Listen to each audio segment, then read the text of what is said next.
안녕하세요. 시네포커스 록사입니다. 오늘은 장선우 감독의 꽃잎에 대해 알아보고자 합니다.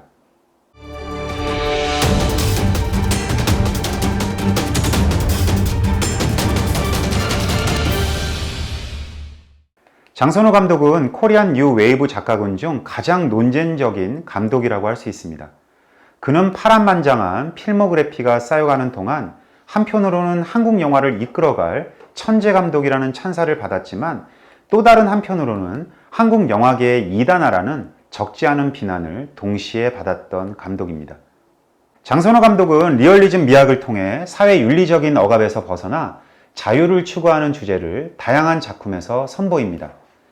때로는 한국 자본주의의 병폐 및 굴곡진 역사를 다루기도 하고 섹슈얼리티 문제 같은 사회에 민감한 문제를 제시하기도 합니다.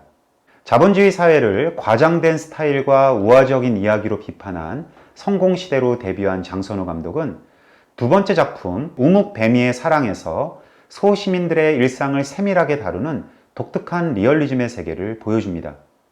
두 남녀의 절박한 사랑을 통해 도시화, 산업화 과정에서 소외된 빈민층의 삶을 사실적으로 묘사해낸 영화는 관객들을 등장인물들의 삶 속으로 조용히 끌고 들어가 그들과 함께 울고 웃도록 만듭니다. 이를 통해 관객은 밑바닥 인생들을 주변으로 내몬 도시화와 근대화 그리고 자본주의의 모순에 대한 감독의 비판 정신을 만나게 되죠.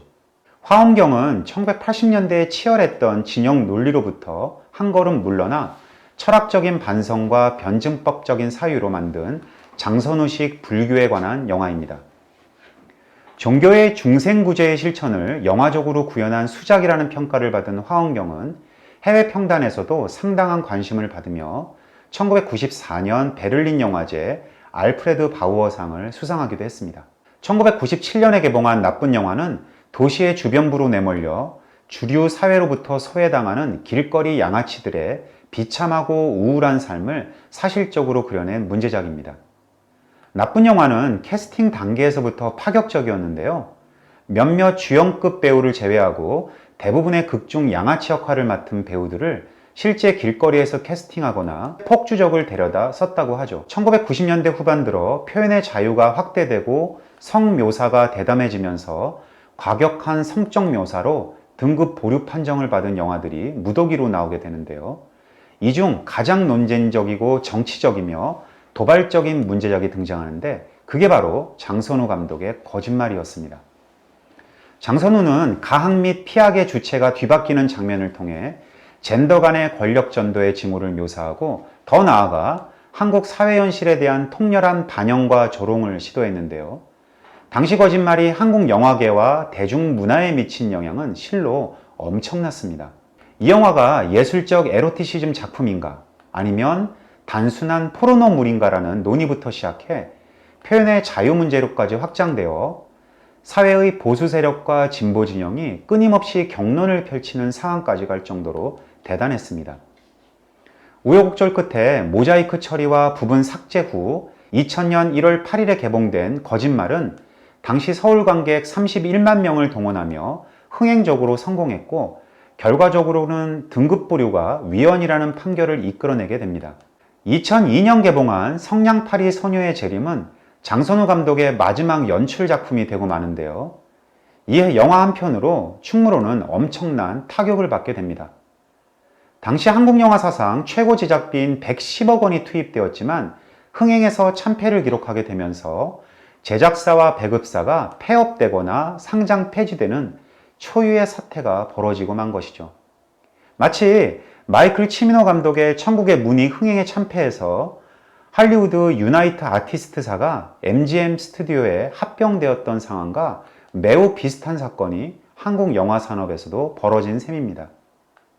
물론 보는 이에 따라서는 장선우 감독의 작품 세계를 옹호하는 진영도 있긴 했지만 대부분의 평단가와 관객은 지나치게 엉성한 스토리라인과 현저하게 떨어지는 영화 전체의 완성도에 혹평을 보냈습니다. 광주 민주화운동을 배경으로 한 소녀의 비극적인 상처를 다룬 꽃잎은 광주의 역사적 트라우마를 본격적으로 그린 최초의 영화이자 단연 최고의 작품이라고 할 수 있습니다. 최윤의 저기 소리 없이 한정 꽃잎이 지고를 영화한 꽃잎은 광주 민주화 운동을 본격적으로 그렸다는 사실 자체만으로도 당시 한국 사회의 정치적 진영이 어느 정도 변화하고 있다는 사실을 보여줍니다. 공사장 인부 장, 불쌍한 소녀를 찾아 헤매는 우리들, 그리고 죽어가는 엄마를 버리고 도망쳤다는 죄의식으로 미쳐버린 소녀의 시점이 복잡하게 교차되며 소녀의 아픔은 곧 우리들의 상흔이 되고 공사장 인부 장의 고통은 결국 관객의 슬픔이 되어버립니다. 영화의 이런 심리적 공감대는 당시 지식인들과 광주에 있지 않았던 살아남은 자들의 역사적 부채감을 드러내는 장치라고 할 수 있습니다. 장선우 감독은 다양한 형식적 실험들을 통해 역사적 트라우마를 관객에게 전달하는 미장센 전략을 구사합니다. 영화는 배우 설경구 씨가 화자로 등장하는 내레이션을 통해 다층적 시점이라는 독특한 구성을 보여줍니다. 꽃잎에서 소녀를 찾는 우리들의 여정은 다소 느린 호흡으로 흘러가는 반면 소녀가 경험하는 정신적, 육체적, 가학적 묘사는 제대로 지켜보기 어려울 정도로 긴박하게 묘사됩니다. 생생한 광주의 참혹함을 전달하기 위해 오랫동안 공식적으로 볼 수 없었던 실제 광주 민주화 운동의 현장을 담은 다큐멘터리 필름이 삽입되었고요.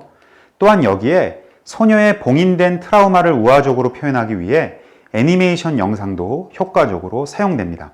일정한 시간의 흐름이 아닌 과거와 현재가 넘나드는 파편적으로 연결된 시간의 편집과 트라우마로 남은 5.18의 기억은 흑백으로 처리하고 과거의 아름다운 기억은 컬러로 처리하는 영상미는 소녀의 정신적 외상의 깊이를 한층 더 깊게 만들어줍니다.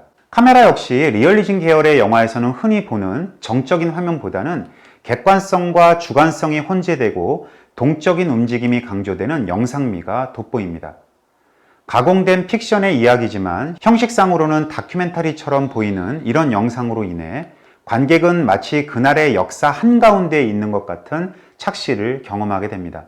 많은 미장센적 요소가 꽃잎을 돋보이게 하지만 역시 뭐니 해도 영화의 백미는 신기가 들린 듯한 미친 존재감을 선보이는 이정현의 탁월한 연기입니다. 당시 오디션을 통해 발탁된 이정현은 고등학교 2학년이던 약관의 17세의 나이에 데뷔한 연기자라는 사실이 믿기지 않을 만큼 성인 배우들도 하기 힘든 전라의 연기와 광기에 사로잡힌 연기를 사실적으로 묘사함으로써 일약 스타덤에 오르게 됩니다. 꽃잎을 관객들과 볼 때마다 소녀의 아픔이 너무나도 크게 다가와 차마 영화를 끝까지 보지 못하고 도중에 나가는 분들을 종종 보곤 하는데요. 여러분들도 영화를 보다 보면 도저히 불편해서 고개를 돌리고 싶으실 때가 있을 겁니다. 만일 그런 순간이 온다면 고개를 숙이지 마시고 오히려 더 똑똑히 화면을 응시하십시오. 그래야만 장선우 감독이 차려놓은 역사에 씻긴 곳에 제대로 참여할 수 있게 됩니다. 영화를 무료로 볼 수 있는 영상자료원 채널은 화면 아래에 링크를 누르시면 됩니다. 그동안 고전 영화극장을 시청해 주셔서 감사합니다. 다음 시간부터는 알쓸 영사, 알아두면 쓸모있는 영화사전으로 찾아뵙겠습니다.